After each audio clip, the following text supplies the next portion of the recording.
Bonjour. Nous sommes donc des enseignants-chercheurs et ingénieurs de recherche à l'école d'ingénieurs de Purpan. Et nous allons vous présenter des travaux que nous avons menés sur la valorisation du lactosérum à l'échelle locale et artisanale. Donc tout d'abord, je voulais juste présenter notre structure. Donc on travaille à l'école d'ingénieurs de Purpan. Donc à Purpan, on a deux types de cursus. Donc un cursus d'ingénieur en agriculture, en agroalimentaire, marketing et management. Voilà, la formation d'ingénieur qui se fait en 5 ans, donc c'est prépa intégré. Dans lequel on a plusieurs domaines d'expertise. Donc dans les domaines, bien sûr, l'agriculture, les filières, les marchés, territoire, aménagement et développement durable, biodiversité, environnement et gestion des ressources agricoles, l'agroalimentaire et le management industriel, tout ce qui est marketing et commerce, agroéconomie et alimentation et nutrition. Donc tout ça, ce sont des thématiques que l'on traite au sein de l'école de la formation d'ingénieurs. Nous avons également une formation en 3 ans, donc en bachelor. Donc nous avons d'ailleurs des étudiantes ici pour cette formation-là. Donc ça se fait en 3 ans. Dans lequel on va avoir en dernière année de l'apprentissage. Alors je rappelle également pour la formation d'ingénieur, ça peut être en cursus normal ou en apprentissage à partir de la 3e année. Alors au niveau de Purpan, c'est une école d'ingénieurs, donc nous on fait de l'enseignement et de la recherche au service des entreprises. Nous avons plusieurs plateformes au sein de Purpan, donc des plateformes qui concernent l'agronomie, les sciences végétales et agronomie, avec des parcelles à la motte. Tout ce qui concerne les sciences animales et systèmes d'élevage, donc ça ce sont les départements de recherche, l'agroalimentaire, la nutrition, la science de l'environnement numérique et les sciences humaines. Donc tous ces enseignements, toute cette partie recherche, on a à disposition des outils, donc plusieurs plateformes, donc 8 plateformes et des laboratoires. Dans ces plateformes, on a des plateformes d'agronomie et de physiologie, d'amélioration des plantes au sein des campus de la Motte. On a une ferme située à 25 minutes de Toulouse. On a également de 120 vaches laitières dans lesquelles on travaille sur le lien alimentation et qualité du lait. Nous avons également une partie sur l'aspect volaille où on travaille sur l'immunité et le bien-être, donc là, le lien alimentation-environnement sur le bien-être des volailles. Nous avons également au sein de la Motte un atelier de méthanisation et nous avons également un observatoire de la biodiversité. Comment développer des aliments sains et durables débutera à 15h30 sur le stand. J'attends que ça se finisse. Donc, au sein des thématiques de recherche, donc là, je ne vais pas parler de toutes les thématiques de recherche, je vais axer sur le département dans lequel nous travaillons, donc ce qui concerne la caractérisation des produits alimentaires et l'évaluation de leur qualité, de leur effet santé. Donc, au sein de ce département, on a 3 axes de recherche. Donc, un premier axe sur l'évaluation des effets santé et des composantes alimentaires sur l'axe microbiote intestin-cerveau. Donc ça, c'est porté également en collaboration avec l'INRA Toxalim. Un axe sur tout ce qui est durabilité des produits alimentaires par des technologies oxydatives, notamment des traitements de culture à l'aide de technologies comme l'ozonation, qui permet de préserver des récoltes tout en limitant et éliminant tout ce qui est intrants, pesticides. Et nous avons un 3e axe qui concerne le développement et la caractérisation de produits alimentaires et fermentés. Donc au sein de cette partie, c'est-à-dire développement et caractérisation de produits agroalimentaires, nous travaillons depuis à peu près 5-6 ans sur la thématique lactosérum. Alors bien sûr, le lactosérum, à l'échelle industrielle, pour des gros volumes, on a des traitements efficaces. Par contre, à l'échelle artisanale, c'est beaucoup plus compliqué de le valoriser. Alors pourquoi ce lactosérum, on s'y intéressait? Parce que ce lactosérum, donc il y a plusieurs types de lactosérum, des lactosérums acides ou doux, selon le type de fromage qu'on fait. Donc c'est un produit issu c'est un coproduit de la fabrication de fromage. On s'y intéresse parce que le volume est important. Pour 1 kg de fromage, on a à peu près 9 kg, 9 litres de lactosérum. Donc c'est important. Et ce lactosérum, Eh ben, il a en fait des qualités mais également des défauts, c'est-à-dire qu'il est au niveau réglementaire interdit de rejeter sans traitement ce lactosérum parce qu'il y a des charges organiques très importantes. Donc sans traitement, on peut avoir des problèmes de trophisation des rivières, des lacs, etc. Ce qui arrive même à l'heure actuelle. Donc normalement, tout producteur de fromage a l'obligation de traiter son lactosérum, sauf que ce n'est pas tout le temps le cas, notamment au niveau des petites structures, parce que les coûts peuvent être élevés. Donc, ce qu'il faut savoir, c'est que ce lactosérum il est à peu près 50 à 70 fois plus chargé que les œufs domestiques. Donc, il est extrêmement polluant. Mais il est également polluant, on verra aussi après, parce qu'il contient une charge organique importante, notamment des protéines, de la matière grasse, des minéraux, mais surtout des protéines. Et ça peut être aussi intéressant. Donc, ensuite, au niveau, donc ce que je disais, au niveau qualité du lactosérum, donc on voit un petit peu la composition. Ce qui est intéressant, c'est qu'on a des protéines d'intérêt. Donc ça, il y a en fait tous les noms de protéines, mais ce qu'il faut savoir, c'est que ces protéines peuvent avoir des activités antimicrobiennes, anticancérigènes, au niveau santé immunomodulatrice, antivirale, antioxydant, enfin, propriétés santé énormes. Et que ce lactosérum, finalement, il est rejeté et c'est bien dommage de ne pas pouvoir le traiter, de pouvoir bénéficier de ces composantes-là. Alors, comme je disais, au niveau industriel, en fait, il y a une filière qui est extrêmement bien organisée, qui continue. Il y a encore de la recherche sur le cracking du lactosérum, la caractérisation des protéines, des éléments aussi minéraux, etc. Donc, en fait, ce qu'il faut savoir, c'est que la poudre de lactosérum ou la poudre de fraction de lactosérum, notamment au niveau de protéines, est très largement utilisée au niveau agroalimentaire dans tous les produits, mais pas forcément que laitiers, les céréales, la whey. Quand on parle de la whey pour tout ce qui est sportif, c'est utilisé cette whey parce qu'il y a des acides aminés branchés qui permettent de donner du muscle. Donc c'est pour ça qu'on utilise la whey. Donc ce volet-là, on a à peu près 400 000 tonnes d'utilisation de ce lactosérum. C'est un volet qui est extrêmement bien détaillé, où il y a de la recherche là-dessus. Par contre, à l'échelle artisanale et fermière, la problématique reste toujours présente encore. Alors à l'heure actuelle, qu'est-ce qu'on fait ? Ce lactosérum, il est souvent utilisé pour l'alimentation animale. On dit à peu près, à l'équivalent, on peut avoir par exemple, je vais parler d'une chèvre, mais une vache un peu plus, une chèvre, un cochon. D'accord, consomme en fait le lactosérum évacué pour la production de lait d'une chèvre, ça correspond à un cochon. Donc en fait, effectivement, ça marche très bien. On va avoir des produits de bonne qualité, sauf que il faut avoir un espace où vouloir faire cet élevage de cochons. Et puis également, les cochons derrière, il y a le lisier, il faut aussi... En fait, on déplace la pollution et les cochons peuvent être également polluants par leurs fesses. Donc, ce n'est pas une solution, c'est une des solutions, ce n'est pas la meilleure. Également, on peut après épandre le lactosérum parce qu'en fait, il est riche et il peut également nourrir et permettre un meilleur développement de produits végétaux de culture. Mais pareil, il faut faire attention parce qu'on peut polluer le sol, donc il y a des règles d'épandage, des calendriers, etc. À l'heure actuelle, ce qui marche très très bien, c'est la méthanisation, c'est-à-dire qu'on va utiliser ce lactosérum pour produire, il va être fermenté, on va produire du biogaz, de l'énergie. Ça, c'est une voie également qui est intéressante à développer.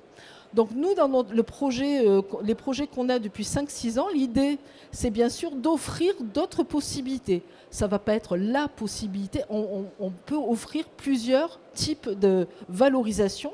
Donc nous, on s'est intéressé dans un premier temps à la valorisation alimentaire à petite échelle.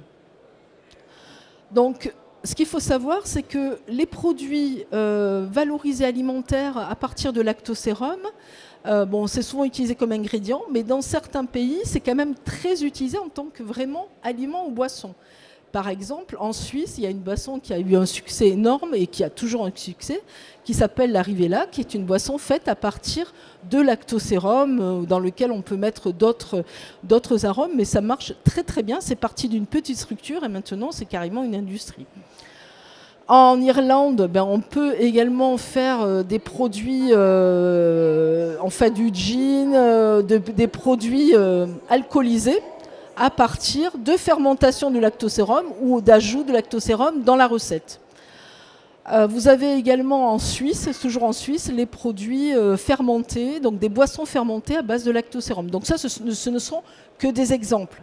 Mais cette approche de valorisation du lactosérum vraiment en aliment, elle est développée dans certains pays et très peu en France. On verra après, il y a quelques exemples, c'est en train de se développer. Donc nous, qu'est-ce qu'on a fait par rapport à cette thématique valorisation du lactosérum? Eh bien, on a fait plusieurs types de projets en collaboration avec des entreprises locales.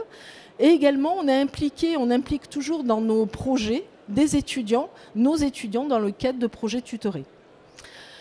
Du coup, on a commencé à travailler avec une entreprise artisanale en Lozère en brebis, parce que c'est vrai que le lactosérum de brebis est très riche, très intéressant. Ils étaient intéressés parce que leur volume de lactosérum, ils avaient envie d'en faire, de le valoriser. Donc pour cela, on a travaillé sur ce projet-là pendant 4 ans. Ensuite, on a également travaillé sur le mélange, l'incorporation de lactosérum dans des matrices céréalières. Donc ça, pareil, ça se fait à l'échelle industrielle, mais à l'échelle artisanale, en utilisant le lactosérum liquide, sans qu'il soit séché, ça n'existait pas. On a travaillé également, on a continué sur la valorisation nutritionnelle des produits qu'on avait élaborés avec l'entreprise au lait de brebis. Donc on a essayé d'un peu mieux caractériser des boissons fermentées notamment sur l'aspect nutritionnel. Ensuite, là, c'est en cours, on travaille, donc ça c'est un projet que Lumna nous présentera par la suite. On a travaillé sur la valorisation, l'incorporation de lactosérum dans des pâtes artisanales. Quand on fait des pâtes, on rajoute de l'eau, à peu près un tiers. Pourquoi pas modifier, c'est-à-dire substituer l'eau avec le lactosérum, et on verra un petit peu les résultats intéressants qu'on peut avoir sur ce projet-là.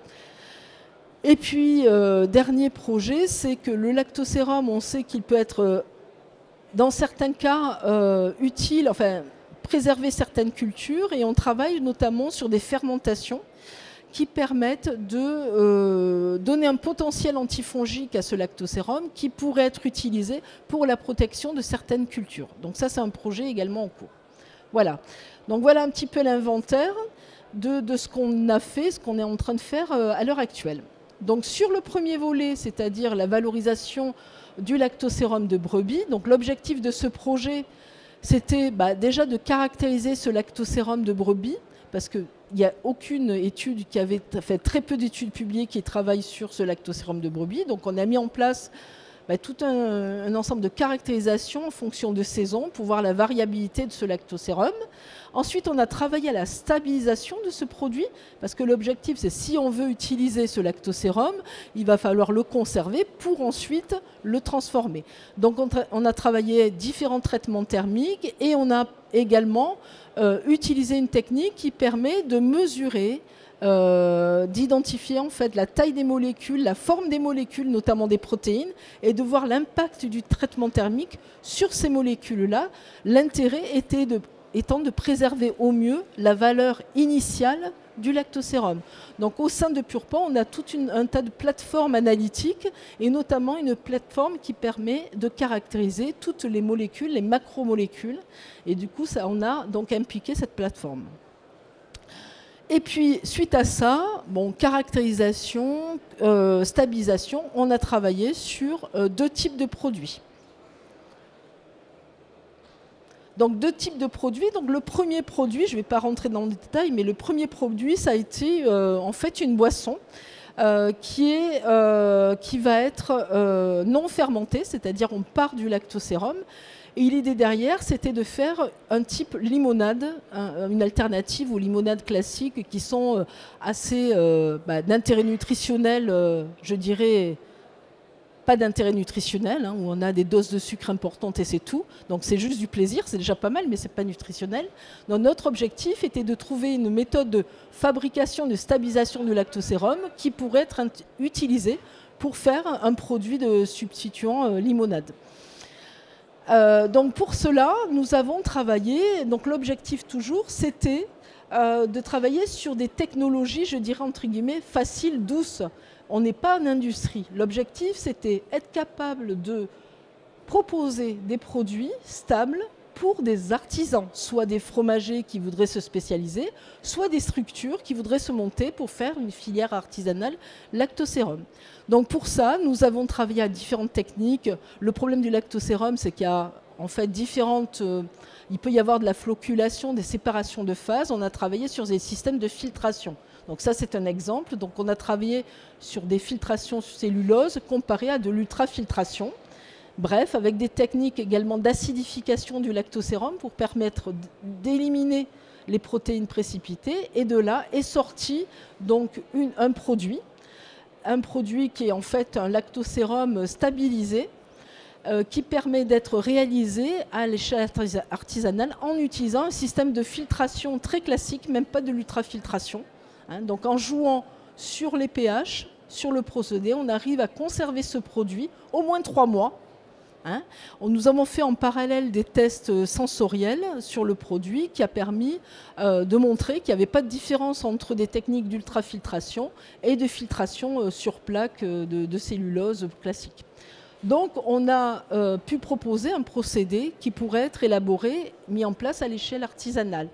Ce produit peut être intéressant parce qu'on a fait également une analyse. Alors bien sûr, il y a très peu de protéines dans ce produit, puisqu'on les enlève, elle en fait déstabilise en fait le produit au cours du temps, mais par contre, on a également beaucoup de minéraux. Et dans les minéraux, on se rend compte qu'il y a pas mal de minéraux, notamment potassium, sodium, magnésium, et puis des oligoéléments qui couvrent une grande partie des besoins de sportifs. Donc ce produit, cette boisson, peut être une boisson, je dirais, naturelle, intéressante pour proposer à des sportifs nature, entre guillemets, des sportifs qui sont intéressés par leur santé. Donc ça peut être une boisson je dirais, de récupération après un effort, un marathon, une randonnée, etc. Donc là, on a donc finalisé ce produit, un intérêt nutritionnel, une possibilité de fabriquer de manière simple. Du coup, ça pouvait être intéressant par la suite. Donc ça, ce cahier des charges, on l'a mis à disposition du fromager qui bien sûr, nous a demandé commanditer cette étude. Autre type de produit, donc là, on est parti sur de la fermentation. Le lactosérum contient du sucre, du lactose. Du coup, on a travaillé sur différentes consortia microbiens, donc différents types de micro-organismes pour fermenter. Parce que selon le type de micro-organisme, on va avoir des goûts et des arômes, des qualités sensorielles différentes. Donc on est parti de 25 types d'associations de bactéries pour en retenir qu'une seule, où on avait vraiment des profils intéressants. On a fait des tests consommateurs qui permettaient de sélectionner ce type de ferment. Et donc la meilleure combinaison, c'est le lactosérum dans lequel on intègre aussi du lait, parce que ça permet d'apporter une structure, une matière au produit. Alors bien sûr, lactosérum seul, on peut, mais ce qui a été préféré, c'était mélanger avec du lait. Du coup, c'est comme un type de yaourt à boire, mais avec très peu de lait et une bonne valorisation du lactosérum. Et là, nous continuons sur l'association avec des arômes type fruits et légumes qui pourraient être intéressants. Un autre projet sur lequel on a travaillé, c'est le développement et l'intégration du lactosérum dans la partie pâte artisanale et voir si c'est une bonne opportunité pour la filière céréalière et laitière. Donc c'est un projet qui a été financé par la Fondation Daniel Inna Carasso et on a un partenariat avec la Chambre d'agriculture de l'Hérault, le Biocivam de l'Aude et la Chambre d'agriculture de l'Aveyron ainsi que la FAP.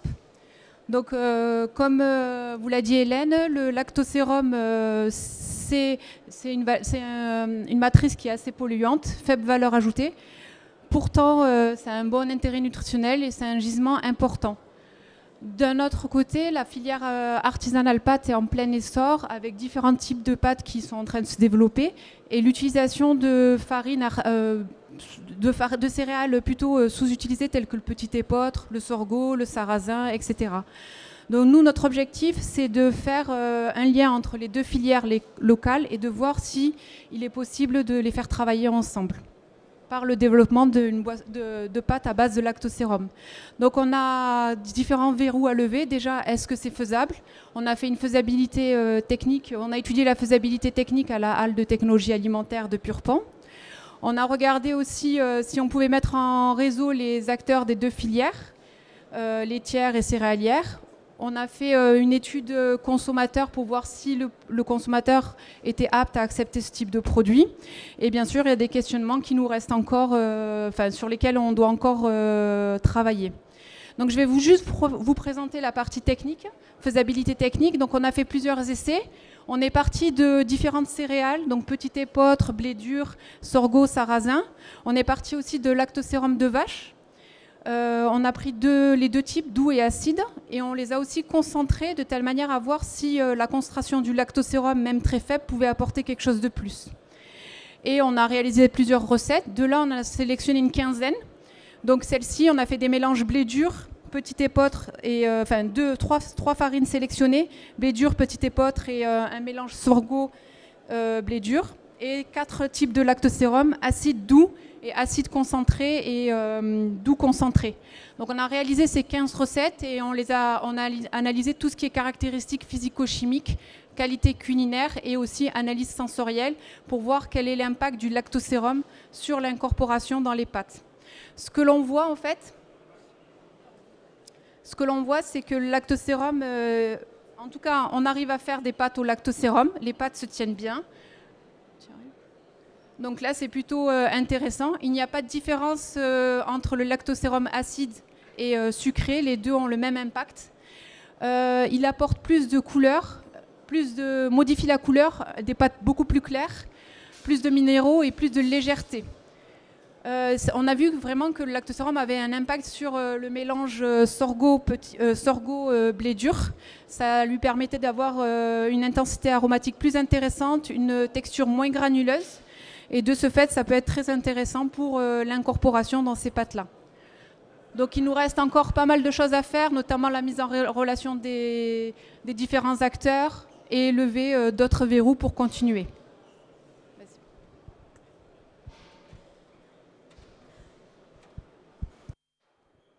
Donc là on est sur la valorisation en aliments et donc l'objectif bien sûr c'est, comme disait Lumna, c'est essayer de faire travailler les filières ensemble, voire créer une nouvelle filière. Donc comme je le disais au début, on a également travaillé à l'aide de fermentation un peu particulière à partir de lactosérum, donc réaliser des analogues de kombucha. Donc le kombucha c'est une boisson à partir de thé vert fermenté. Donc le thé contient pas mal de composés inhibiteurs, notamment des polyphénols et d'autres choses. Et notamment par le kombucha, on a production d'acide acétique.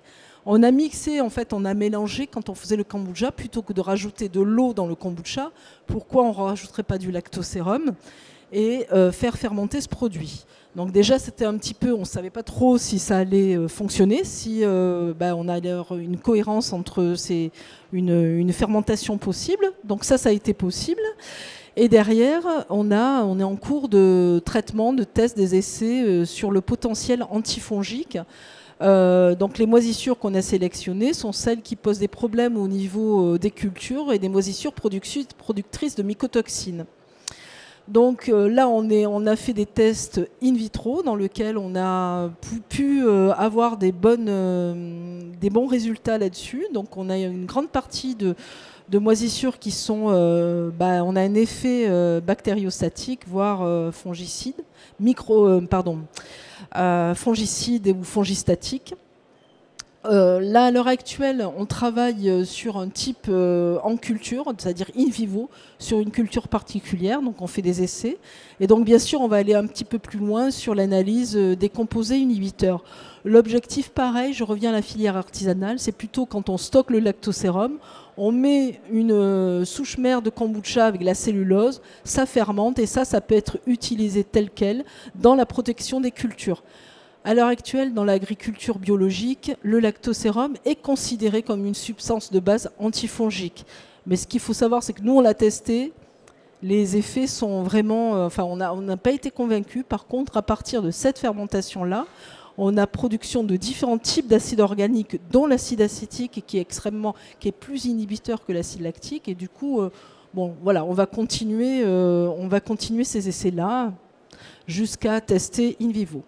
Donc là, c'est un projet qui est mené en collaboration avec une université brésilienne dans le cadre d'une thèse qui est réalisée par Jessica, donc une étudiante. En fait, on est en thèse sandwich entre le Brésil et la France. Donc là, ça va continuer, elle va revenir en postdoc. Voilà. Et le dernier, donc là, on est sur tout ce qu'on a fait. Maintenant, ce qu'on aimerait faire, en fait, c'est que, OK, on a des pistes pour valoriser ce lactosérum à petite échelle. Maintenant, comment aller plus loin? Il y a des freins, hein, il y a des freins consommateurs. Consommer des coproduits, ce n'est pas encore forcément dans l'air du temps. Il faut informer, sensibiliser le consommateur. Et puis, il faut aller voir sur le terrain comment les éleveurs traitent et quels sont leurs freins par rapport à la transformation en lactosérum. Donc ça, c'est une étude qu'on va proposer, qui va se faire dans le massif pyrénéen, dans lequel on va avoir plusieurs éléments, donc la partie socio-économique, voire en fait avoir également revenir à l'histoire du lactosérum, parce que entre 1800 et 1900, le lactosérum était extrêmement bien valorisé, même au niveau artisanal. Et puis ensuite, il y a eu une coupure. Donc l'idée, c'est un peu se servir de l'histoire pour dire peut-être qu'on a des choses intéressantes à se servir là-dessus. Donc on va travailler sur l'usage actuel du lactosérum dans cette zone, dans ce massif pyrénéen. Et puis on va travailler sur la structuration de cette filière, comment elle est, comment on pourrait proposer une filière, ou au moins améliorer cette valorisation de lactosérum par l'implication des acteurs de terrain. Hein, l'idée, c'est pas de faire de la recherche, là c'est vraiment impliquer, voir les freins. En même temps, on va avoir un volet sur les autres parties prenantes, c'est-à-dire les consommateurs. Hein, est-ce qu'ils sont prêts à consommer des produits à base de lactosérum? Pourquoi? Qu'est-ce qu'il faudrait faire? Qu'est-ce qu'il faudrait, comment imaginer un produit ou des produits en accord avec les attentes du consommateur actuel? Qu'est-ce qu'il faut mettre en avant? Et on va co-construire aussi avec eux. Donc on co-construit avec les fromagers, les producteurs, mais on co-construit aussi avec les consommateurs. L'idée, c'est de faire donc des ateliers de co-construction et des essais également de R&D, de conception de produits qu'on a déjà fait, mais qu'on va améliorer et proposer à ces groupes-là pour arriver à des propositions concrètes et réalisables sur le massif pyrénéen. Donc voilà ce qu'on a prévu de faire sur les prochaines années. Donc c'est un champ énorme, c'est pas en 3 ans qu'on va résoudre ça, mais il faut avancer. Je pense que c'est quand même une thématique importante. Je pense qu'on a, on a préparé, on a présenté tout ce qu'on avait fait. Donc si vous avez des questions, on est à votre disposition. Merci.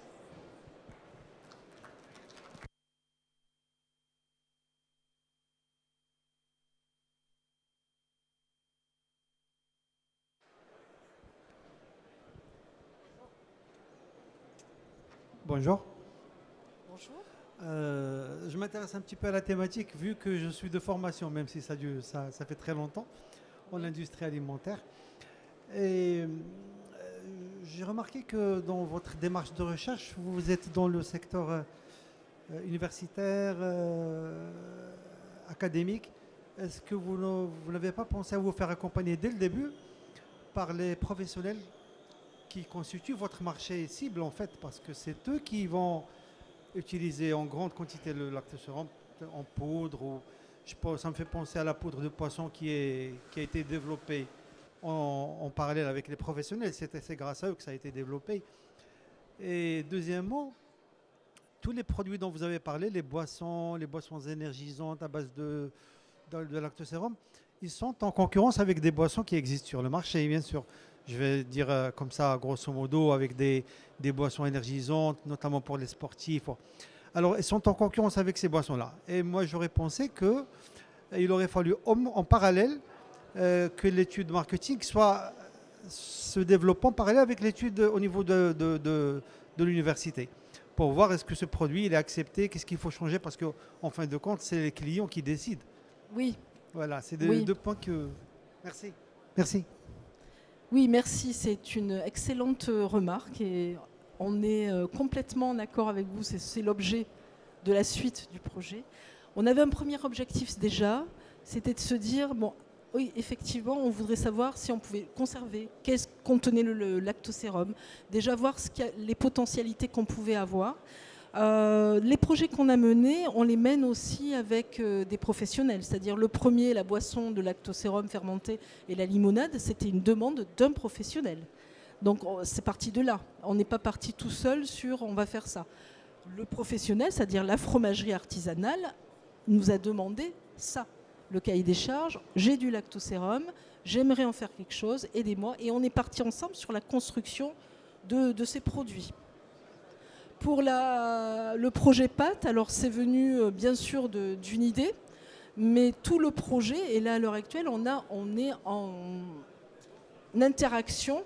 Hein, il y a eu, quand Lumna l'a présenté, nos étudiants, on a eu plusieurs projets d'étudiants et on a fait une cartographie des filières, de la filière fromagère, de lactosérum, et il y a eu des interviews avec les deux filières pour s'assurer que ça pourrait être réalisable ou que ça les intéressait.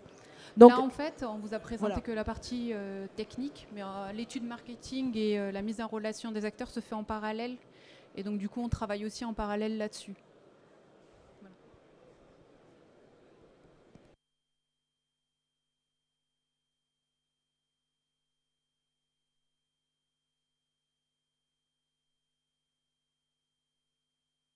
Présentation. J'avais juste deux petites questions. Est-ce que vous savez, au niveau des entreprises artisanales, si elles ont déjà, si ça vous est déjà revenu aux oreilles, qu'elles ont réutilisé le lactosérum? Enfin, est-ce qu'il y a des concepts que vous avez essayés en R&D et des entreprises artisanales qui les ont mis en place ou pas forcément? Partie pâte au lactosérum, c'est un projet qui est encore en cours en fait. Donc, okay. Pour l'instant, on a une journée technique qui devrait se dérouler le 3 décembre à Purpan. Okay. Donc pour l'instant, le transfert n'a pas été fait. Et pour le premier projet, en fait, c'est l'entreprise elle-même qui a commandité. Donc, ouais. Donc là, pour le coup, il faut qu'elle le mette en place. Okay. Et deuxième question, est-ce que vous voyez d'autres produits avec le lactosérum ou là, c'est bon pour l'instant Non, on a plein d'autres idées, mais on va un peu... Oui, on a d'autres idées. Mais on s'est dit que maintenant, c'est pour ça que on parlait sur le prochain volet, c'est se rapprocher du consommateur, mais se rapprocher aussi des entreprises agroalimentaires locales dans les Pyrénées, pas forcément que les fromagers, pour imaginer des produits. On a fait aussi par exemple de la bière, je veux dire les brasseurs, on n'a pas tout dit, mais en fait on peut utiliser aussi dans certains cas dans la bière, mais c'est très ponctuel, c'est à des moments donnés. Donc là, on s'est dit que, ok, on a des idées, mais ces idées, il ne faut pas qu'on soit enfermé comme je disais, dans ce côté recherche. Il faut aussi avoir un public, des projets collaboratifs avec toutes les parties prenantes. Ok, merci.